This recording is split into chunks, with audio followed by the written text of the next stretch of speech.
Johan qui suit le foot italien, qui marche sur l'Europe avec eh oui, encore un club ce soir. Pour l'instant, un. Oui, peut-être trois même, c'est pas fini. Hein. Il en a déjà un, c'est la Roma. Ouais. Et Mourinho, qui une nouvelle fois va en finale de Coupe d'Europe, c'est quand même dingue. Ce type a un truc avec la Coupe d'Europe. Hein. On peut lui faire tous les reproches de la terre, mais il a le fluide. Oui, puis c'est encore une chose qu'on dira ce soir, c'est que c'est un certain type de football, on va dire ça comme ça. Un bon vieux 0-0. Bien que ce soir, ça se rapproche pas tellement du football, en fait, finalement. Ça se rapproche plus de, je sais pas, de lutte gréco-romaine, je sais pas, de trucs comme ça, mais ça marche. Évidemment qu'il a quelque chose, parce qu'un club comme la Roma qui fait 2 finales de Coupe d'Europe d'affilée, ce n'était pas arrivé. La Roma n'avait pas fait 50 finales non plus. C'est évidemment quelqu'un qui réussit à transcender ses joueurs. J'écoutais Lorenzo Pellegrini à la télé tout à l'heure, là, à la fin du match, qui disait bien sûr qu'il a quelque chose de spécial et qu'il n'y a que lui qui est comme ça et qu'il nous prépare parfaitement, que tout est dans le moindre détail et qu'il nous dit avant le match ce qui va se passer et ça se passe. Ça, je sais plus quel joueur qui avait dit ça après le quart de finale contre le Feyenoord. Voilà, il a un truc, clairement, il apporte quelque chose. Après, on va pas raconter l'histoire. Hein. Ceux qui ont vu le match, ils vont pas m'entendre dire que la Roma fait un bon match. Hein. Mais pour autant, ce soir, quand tu es supporter de la Roma, t'en as un peu rien à faire que t'aies pas vu de football, qu'ils aient pas fait un tir du match. Honnêtement, moi, ça fait 20 ans que je suis le foot italien. Donc 20 ans que je suis la Roma aussi. Un match comme ça, j'en ai pas souvenir. Un match à 0 occasion. Oui. Quand je dis 0 occasion, c'est vraiment 0 occasion. C'est même pas un début d'occasion ou quoi que ce soit. C'est vraiment, il ne s'est rien passé avec ballon. Ils ont dû rentrer 2 fois dans la surface de Leverkusen et ça n'a pas abouti à des occasions. Donc vraiment, ils ont passé 98 minutes à défendre. Voilà, tout simplement. Mais ça suffit pour limiter très clairement Leverkusen. Alors attends, je te coupe juste 2 secondes, Johan, mais c'est les 30 dernières secondes de la prolongation entre Séville et la Juve, là, Timothée. Ouais, 30 dernières secondes du temps additionnel de la prolongation entre Sévillan et Juventini. On le rappelle, 3-2 en faveur de Séville sur l'ensemble des 2 matchs. 2-1 ce soir grâce à Suso et Lamela. On est à la toute fin de cette rencontre. J'en profite pour vous dire, parce qu'il y a un arrêt de jeu, qu'il y a également 3 buts partout entre Bâle et la Fiorentina et que ça joue toujours dans la prolongation d'Europa Conférence. On arrive à la toute fin de cette rencontre. On va savoir si Séville s'offre la possibilité d'aller chercher en finale à Budapest un 7e sacre en C3. Ce serait juste hallucinant. Ils ont déjà le record avec 6 victoires. Le dégagement, le ballon dans les pieds des joueurs de la Juve, le dégagement de la défense de Séville, c'est terminé. Le but de la Fiorentina dans le même temps, c'est terminé. Donc la Juve était... Non, c'est pas encore tout à fait terminé, pardon. Entre la Juve et Séville, but de la Fiorentina, ça fait 4-3 en faveur de la Fiorentina dans le temps additionnel, même s'il restera du temps parce qu'il y a beaucoup de temps additionnel. But de la Fiorentina, c'est terrible pour les joueurs de Bâle qui se seront énormément battus et qui auront montré de très belles choses dans l'ensemble de cette Europa Conférence. Il va leur rester 4 ou 5 minutes. Pendant ce temps-là, c'est terminé cette fois entre la Juventus et Séville. C'est Séville qui est qualifié, qui rejoint la Roma en finale de l'Europa League. Ce sera du côté de Budapest et ce sera la première semaine de juin, ce sera le 6 si je ne me trompe pas.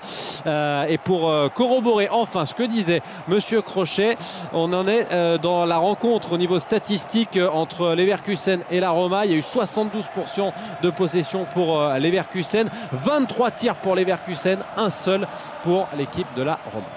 Le gars de la Fiorentina, il a failli la mettre à côté.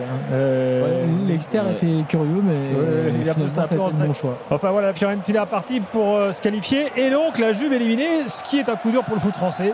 Johan, maintenant il nous faudrait que la Roma se termine dans les 4 premiers. Ça nous arrangerait pour le foot français. Est-ce que tu penses que c'est jouable ? Ouais, mais je vais vous décevoir, je pense pas que ça arrivera. C'est jouable si la Juve prend une grosse sanction et que la Roma repasse devant le Milan, mais... Ouais, mais non, alors Milan est pas dans une grande forme, hein, clairement, mais la Roma, là, je peux vous dire que les joueurs, ils ont terminé, ils étaient même plus carbonisés, là, ils étaient... C'est au-delà du carbonisé, ils étaient épuisés totalement, et je peux vous dire qu'ils jouent lundi contre la Salernitana, et je peux vous dire qu'on va revoir pas mal de jeunes, je pense, qu'on avait vu contre Bologne avant ce match-là, et donc au niveau compétitivité de la Roma sur les derniers matchs de championnat, je garantis pas grand-chose, hein. Je pense pas qu'ils vont quand même essayer de se battre pour. Ah bah non, je suis dit. Mais ils vont essayer, mais Mourinho, tu lui dis. Mourinho, tu lui dis, t'as une finale à jouer, t'as plein de blessés. Dybala a pas pu encore mettre le pied sur le terrain ce soir. Smalling revient de blessure, il est à 20%. Selix est blessé, Spinazzola s'est blessé. Llorente est encore blessé, Kumbula est blessé. Moi, je veux bien qu'ils essayent de tout jouer. Hein. Ils vont essayer de tout jouer. Et même Mourinho, s'il met plein de jeunes, il va pas dire aux joueurs ne gagnez pas les matchs. Hein. Mais là, il y a une urgence claire en termes de nombre de joueurs et tu as une finale dans 20 jours. Donc, quand est-ce qu'on saura pour la Juve un petit peu José, qu'est-ce qu'il y a ? Quand est-ce qu'on saura la sanction définitive pour la Juve, Johan ? Alors définitive, on ne sait pas encore. On aura une première info lundi là qui arrive, le 22. Et ça sera donc sur les fameux plus-values fictives. Mais n'oubliez pas qu'il y a encore un deuxième volet sur les salaires. Ok. Pendant la période de Covid. Donc il peut y avoir double sanction, ou il peut y avoir 0 sanction, ou une seule sanction, on verra. Bon, vous allez me dire. Ce qui se dit en tout cas en Italie, hein, c'est que ce qu'aimerait bien faire, c'est un peu difficile à dire comme ça, mais en gros, si sanction il doit y avoir, ils aimeraient bien sortir la Juve de la Ligue des Champions. Pour que ce soit une vraie sanction. La Fiorentina est qualifiée, Timothée. Absolument, la Fiorentina est qualifiée. Victoire 3-1, 4-3 sur l'ensemble des 2 matchs grâce à un doublé de Gonzalez et un but de Barak en toute fin de prolongation. C'est la Fiorentina qui rejoint donc West Ham en finale de l'Europa Conférence. Celle-ci, elle se jouera le 31 mai et ce sera à Prague. Bon, bah, du coup, il faut que tu nous parles un peu de la Fiorentina quand même. Là. C'est pas la club dont on a le plus parlé cette saison, Johan, mais il se retrouve en finale de Coupe d'Europe. Moi, c'est une équipe que j'aime beaucoup, hein, la Fiorentina, parce que on a parlé du jeu du football de José Mourinho, qu'on pourrait d'ailleurs rapprocher assez grandement de celui de Massimiliano Allegri. D'ailleurs, petite info, hein, le CEO de la Juve a dit qu'Allegri a fait de l'excellent travail cette saison. Ah, ouais. Bon, chacun sera libre de penser ce qu'il veut de ses propos. Je rappelle quand même que les 2 objectifs de la Juve cette saison, c'était aller loin en Ligue des Champions. Ça a été tellement loin que c'était la phase de groupe. Et le deuxième objectif, c'était lutter jusqu'au bout pour le Scudetto. Bon, à partir d'octobre, on savait déjà que la Juve luttait peu pour le Scudetto. Mais c'est un excellent travail. Bref, parenthèse refermée. Ça permet de mettre une petite cartouche à notre ami Massimiliano, hein, ça me manquait. Donc la Fiorentina, c'est tout l'inverse. Hein, c'est une équipe qui joue bien. C'est une équipe qui a des joueurs de qualité, mais surtout qui sont dans un système de jeu qui favorise leur qualité. C'est toujours intéressant quand on a un entraîneur qui est capable de comprendre ses joueurs, de les faire progresser, de les faire adhérer à un projet de jeu. C'est une équipe qui a malgré tout quand même un assez bel effectif, je trouve, qui a plusieurs solutions à plusieurs postes. C'est une équipe qui joue toujours au ballon. C'est presque une équipe...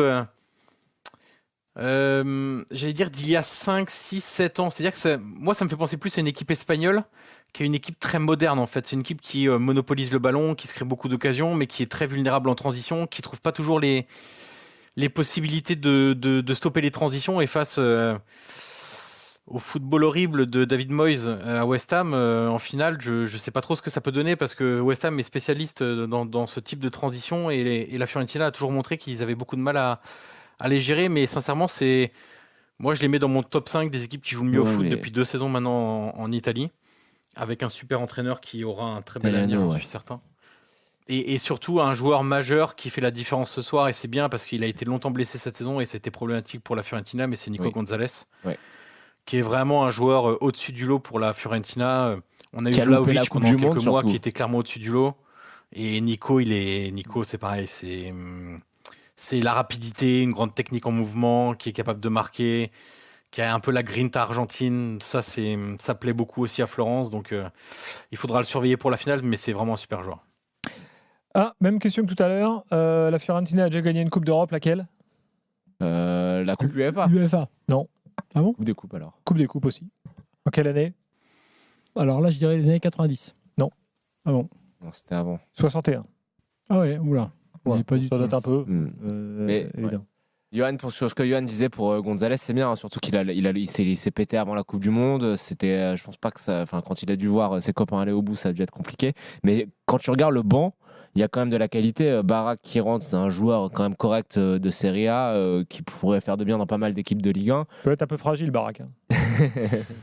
Il va se casser, ouais. Mais tu penses pas que tu l'as dit en substance, mais que le vrai enjeu de la finale contre West Ham, ça va être physiquement, le défi physique. Est-ce qu'ils vont être capables de le relever, notamment au milieu de terrain ? Moi, je trouve qu'ils ont du mal contre les équipes physiques. La Fiorentina, c'est vraiment pas un match-up qui va les favoriser. Ils auraient sans doute préféré un club comme Alkmaar qui joue beaucoup plus au foot. Là, on l'a vu ce soir. Alors ce soir, clairement, la Fiorentina est vraiment au-dessus de balle. Ok, ça va jusqu'en prolongation, mais ils doivent terminer à pas loin de 3 XG. Ils ont beaucoup d'occasions. Ils font encore un poteau à la fin. Au-delà même du nombre d'occasions, dans le jeu, ils sont clairement au-dessus. Mais malgré tout, dans le défi physique et dans la capacité à gérer le pressing adverse, ils sont en difficulté. Il y a des joueurs qui rebondissaient face aux joueurs de balle, en fait, dans les duels physiques. Donc, je me dis que contre West Ham, ça sera encore pire, encore avec des joueurs encore plus forts en termes de niveau, plus forts physiquement. Donc, ça va vraiment être compliqué. Ils partent pas perdants, hein, attention, c'est une belle équipe aussi, ils ont des qualités. Hein. S'ils réussissent, en fait, la clé claire, c'est pas de contrôler le ballon, parce qu'on sait qu'ils l'auront, donc ça, il n'y a pas de problème. C'est juste gérer le mieux possible les transitions et ne pas avoir une équipe totalement déséquilibrée, parce qu'on a vu des erreurs encore ce soir sur des transitions, mais le pire, c'est au match aller, sur les 2 buts, enfin surtout sur le premier but de Diouf. Je veux dire, la transition, c'est défendu n'importe comment en fait. Donc c'est surtout ça qui va jouer. Mais c'est une finale qui va être franchement hyper intéressante. Et pour l'Italie, c'est quand même cool d'avoir un club italien sur les 3 compétitions européennes en finale. Exactement, ouais.